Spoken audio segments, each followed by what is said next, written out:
നമസ്കാരം. വഖഫ് ബോർഡ് ഭൂമി പലതരത്തിലും തങ്ങളുടേതാണ് എന്ന് പറഞ്ഞുകൊണ്ട് വഖഫ് അവകാശവാദം ഉന്നയിക്കുന്ന പ്രശ്നം നമ്മുടെ രാജ്യത്ത് ഇപ്പോൾ ഗണ്യമായി വർദ്ധിച്ചുകൊണ്ടിരിക്കുകയാണ്. പഴയ ക്ഷേത്രങ്ങൾ, പഴയ കെട്ടിടങ്ങൾ, അത്തരത്തിൽ സംരക്ഷിക്കപ്പെടേണ്ട സാംസ്കാരികമായി ഉയർന്നു നിൽക്കുന്ന പല സ്ഥലങ്ങളും ഇപ്പോൾ വഖഫിൻ്റേതാണ് എന്ന് പറഞ്ഞുകൊണ്ട് അവകാശവാദവുമായി വഖഫ് വരുന്ന കാഴ്ച നമ്മൾ കാണുന്നു.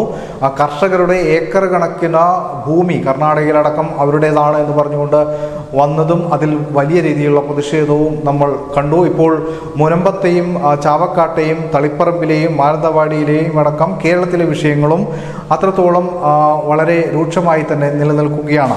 ഇപ്പോൾ മുതിർന്ന സൈനികരുടെ ഭാഗത്തു നിന്നും ഇപ്പോൾ ചില നിരീക്ഷണങ്ങൾ വരികയാണ്. അതായത് ഇത്തരത്തിൽ ക്ഷേത്രങ്ങൾ, മഠങ്ങൾ, മറ്റ് കേന്ദ്രങ്ങൾ എന്നതിനപ്പുറത്തേക്ക് സൈനിക കേന്ദ്രങ്ങളും വഖഫ് ഭൂമിയാണെന്ന് പറഞ്ഞുകൊണ്ട് വഖഫ് വരാനുള്ള സാധ്യത മുൻകൂട്ടി കാണുകയാണ് ഇത്തരത്തിലുള്ള ആളുകൾ. പ്രത്യേകിച്ച് ഭാരതീയ പൂർവ്വ സൈനിക സേവാ പരിഷത്തിൻ്റെ നേതൃത്വത്തിലാണ് ഇത്തരത്തിലൊരു നിരീക്ഷണം അല്ലെങ്കിൽ ഒരു മുന്നറിയിപ്പ് എന്ന തരത്തിൽ ഇപ്പോൾ അവർ കാര്യങ്ങൾ പറയുന്നത്. അതായത് സൈനിക മേഖലയിലുള്ള സ്ഥാപനങ്ങൾ, സൈനിക കേന്ദ്രങ്ങളൊക്കെ തന്നെ വഖഫാണ് എന്ന് പറഞ്ഞു വരുന്നത് രാജ്യ സുരക്ഷയ്ക്ക് തന്നെ ഭീഷണിയാവുന്ന ഒരു കാര്യമാണ്. അതുകൊണ്ട് തന്നെ ഇത്തരം നീക്കങ്ങളെ പല്ലും നഖവും ചേർത്തുകൊണ്ട് എതിർക്കപ്പെടേണ്ടതാണ് എന്നാണ് ഇപ്പോൾ ഇത്തരത്തിൽ സൈനികരുടെ ഭാഗത്തു നിന്നും വരുന്ന പ്രധാനപ്പെട്ട ഒരു വിവരം. കണ്ണൂരിലടക്കമുള്ള വിവിധ സൈനിക കേന്ദ്രങ്ങൾ, കണ്ണൂരിൽ നമുക്കറിയാം ഏഴിമലയടക്കമുള്ള നാവിക സേനാ കേന്ദ്രങ്ങളുണ്ട്. അത്തരത്തിലുള്ള പ്രദേശങ്ങളിലൊക്കെ തന്നെ